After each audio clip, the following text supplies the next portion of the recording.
मुलांनो, आज आपण इयत्ता 6वीमध्ये पान नंबर 39वर जी कविता आहे मराठी विषयाच्या माध्यमातून पडू आजारी या कवितेची रिमेडियल टीचिंगच्या माध्यमातून माहिती घेऊ. पडू आजारी मौज हीच वाटे भारी, नकोच जाणे मग शाळेला, काम कुणी सांगेल न मजला. मऊ मऊ गादी निजावयाला, चैनच सारी मौज हीच वाटे भारी. मिळेल सांजा साबुदाणा, खडीसाखर मनुका बेदाणा, संत्री साखर लिंबू आणा, जा बाजारी मौज हीच वाटे भारी. भोवती भावंडाचा मेळा, दंगा थोडा जरी कुणी केला, मी काविनी सांगेन तयाला, जा बाहेरी मौज हीच वाटे भारी. कामे करतील सारे माझी, झटतील ठेवाया मज राजी, बसेल गोष्टी सांगत आजी, मज शेजारी मौज हीच वाटे भारी. असले आजारी पण गोड, असूनी कणती का जनमूड, हे मजला उकलेना गोड म्हणून विचारी, मौज हीच वाटे भारी. कवी भानुदास यांनी पडू आजारी ही कविता लिहिली आहे. आजारी पडल्यानंतर जे आपली सगळे लोक घरातील सेवा करतात ना, याची माहिती या कवितेमधून दिलेली आहे. मौज गंमत, चैन मजा, भोवती आजूबाजूला, काउनी वैतागुनी रागावनी, झटतील प्रयत्न करतील, मज मला जन लोक, मूड म्हणजे मूर्ख, गूढ म्हणजे कोडे. पुढील पानावर पान नंबर 40. खालील प्रश्नांची एका वाक्यात उत्तरे लिहा. 1. मुलाला कोणत्या गोष्टीची मौज वाटत आहे? मुलाला पडू आजारी या कवितेमध्ये आजारी पडण्याची मौज वाटत आहे. 2. मुलगा भावंडांना काहून काय सांगेल? मुलगा भावंडांना काहून सांगेल, दंगा केला तर मी तुम्हाला काहुनी सांगेन, जा बाहेरी मी आहे आजारी. 3. आजारी पडल्यावर आजी मुलाला काय सांगेल? आजारी पडल्यावर आजी मुलाला गोष्टी सांगत बसेल. 4.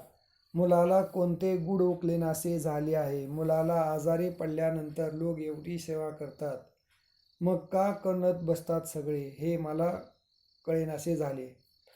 तुम्हाला आजारी पडायला आवडते का? सध्या कोरोनाचा संसर्ग होत आहे, त्यामुळे आम्हाला आजारी पडायला आवडत नाही. आम्हाला निरोगी राहायला आवडते. कवितेच्या खालील ओळी पूर्ण करा. 1. मिळेल सांजा साबुदाणा, खडीसाखर मनुका बेदाणा, संत्री साखर लिंबू आणा, जा बाजारी मौज हीच वाटे भारी. 2. असले आजारी पण गोड, असूनी कणती का जनमूड, हे मजला उकलेना गोड म्हणून विचारी, मौज हीच वाटे भारी. भोवती भावंडाचा मेळा, दंगा थोडा जरी कुणी केला, मी काहुनी सांगेल तयाला, जा बाहेर ही मौज हीच वाटे भारी. पुढे खालील शब्दांचा उपयोग करून वाक्य तयार करा. दंगा, गोंधळ, मौज मस्ती. मुले वर्गामध्ये गोंधळ करत होती. आजी, आईची किंवा वडिलांची आई. आजी नेहमी आम्हाला गोष्टी सांगते. खालील समानार्थी शब्द लिहा. मौज मस्ती, निजावयाला झोपावयाला, कणती विवळती, काहुनी रागावणी. खालील शब्दांचे विरुद्धार्थी शब्द लिहा. 1. नको होय, गोड कडू, निजणे जागे राहणे, जा येणे.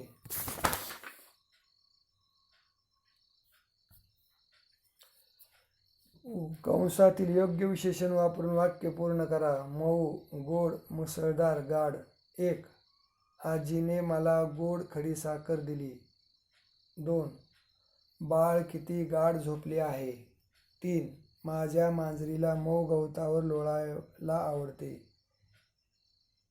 4. बाहेर मुसळधार पाऊस पडतो आहे. जसे शाळेला मजला, तसे कवितेतील आणखी काही यमक जुळवणारे शब्द शोधा व लिहा.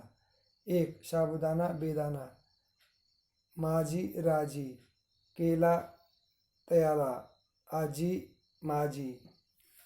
खालील शब्दांना कंसात दिलेल्या पर्यायातून योग्य शब्द जुळवून जोडशब्द तयार करा. मौज मजा, शेजारी सोबती, दंगा मस्ती, बाजार हाट, अवती भवती, गोड धोड.